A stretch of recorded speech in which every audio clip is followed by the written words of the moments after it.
शांतिपूर्ण समुदाय, हम लिखते हैं ना अंग्रेजी में भी, पीसफुल कम्युनिटी। मीना कुमारी जी का एक गाना था, तेरी महफिल में दिल लगाकर हम भी देखेंगे। तो मुसलमानों की महफिल में दिल लगाकर नाज़िया इलाही खान ने भी देखा, और जब देखा तो पाया कि हलाला ससुर के साथ बहू बिस्तर पर, आई एम सॉरी टू से, लेकिन मैं रॉ वर्ड ही यूज करती हूं, ससुर कर रहे हैं बहू का हलाला। और सनातन धर्म में मैंने कल देखा कि कैसे बहू बेटी की तरह खाना परोस रही थी।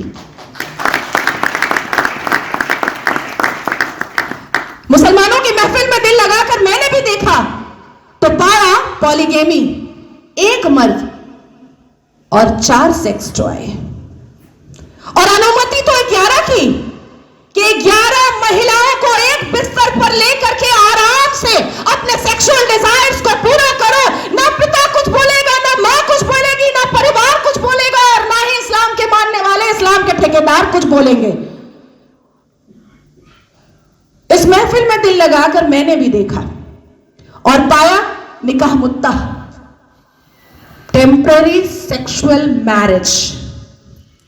कुछ समय के लिए एक शादी में गई, एक आयोजन में गई कोई लड़की मुसलमान बेटी, और वहां पर किसी शादीशुदा अधेड़ मर्द को एक चहचहाती हुई, एक उछलती कूदती हुई मुसलमान बेटी पसंद आ गई और कह दिया अब्बा जान को कि ये लो 5 लाख रुपए और 1 हफ्ते के लिए अपनी बेटी दे देना।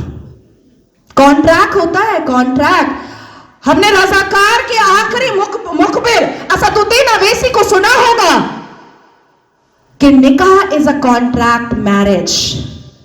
हमारा विवाह नहीं होता, हम 7 वचन नहीं लेते, ना आगे पति फेरे लेता है, ना पीछे पत्नी फेरे लेती है। हमारा तो कॉन्ट्रैक्ट होता है, हम तो एक डील में आते हैं। ये है। तो इस महफिल में जब दिल लगाया और भीतर से, तो पाया कि निकाह मस्यार भी होता है। निकाह मस्यार कैसा होता है कि 1 लाख रुपए पर 1 महीना लड़की रहेगी, और सुबह किस वक्त कौन सा सूरज निकलेगा और शौहर छोड़ करके भाग जाएगा, पलटकर पूछना नहीं है, क्योंकि मस्यार निकाह में है कि तुम कहां भागे हो ये जानना नहीं है। तो मैं पूछना चाहती हूं कि अगर इस्लाम हमने रसूल का पैगाम है, अगर मुसलमान शांतिपूर्ण समुदाय है, तो चप्पल और पत्थर से मस्जिद अल्लाह का घर कैसे बचाते हो भैया, कैसे? 1947 से मुसलमानों ने अपने एक्टिविटी से, अपने बिहेवियर से ये लोगों को बताया है कि ये कोई अमने रसूल नहीं है, ये प्रॉफिट मोहम्मद सल्लल्लाहु अलैहि वसल्लम के फॉलोअर तो नहीं है, ये औरंगजेब के ठरकजेब हैं, ये मुगले आजम के जाहिले आजम हैं। बस इतना ही है इनका परिचय, इसके अलावा इनका परिचय कुछ भी नहीं है। शिक्षा बोलो नहीं लेंगे, इंसान बनने बोलो नहीं बनेंगे, कुछ पढ़ने बोलो नहीं पढ़ेंगे, कुछ करने बोलो नहीं करेंगे, लेकिन रेप करने बोलो तुरंत करेंगे, लव जिहाद करने बोलो तुरंत करेंगे, बम गोली बारूद फेंकने बोलो तुरंत फेंकेंगे, आतंक मचाने बोलो तुरंत मचाएंगे।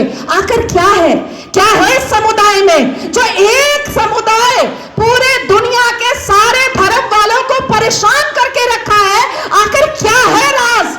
उस आसमानी किताब का, उस अल कुरान का राज क्या है जो मदरसों के अंदर छुप कर पढ़ाया जाता है, जो मजार के अंदर छुप कर करवाया जाता है, जो मस्जिदों के अंदर छुप कर सुनाया जाता है, जो घरों के अंदर तरबियत और तालीम में बताया जाता है? क्या है उसका राज? क्यों कहते हैं मुसलमान घर में अंदर ही जब बेटी छोटी सी होती है और बच्चा छोटा सा होता है, प्रसाद नहीं खाना हराम है, आप ही चले जाते हैं सवैयां खाने।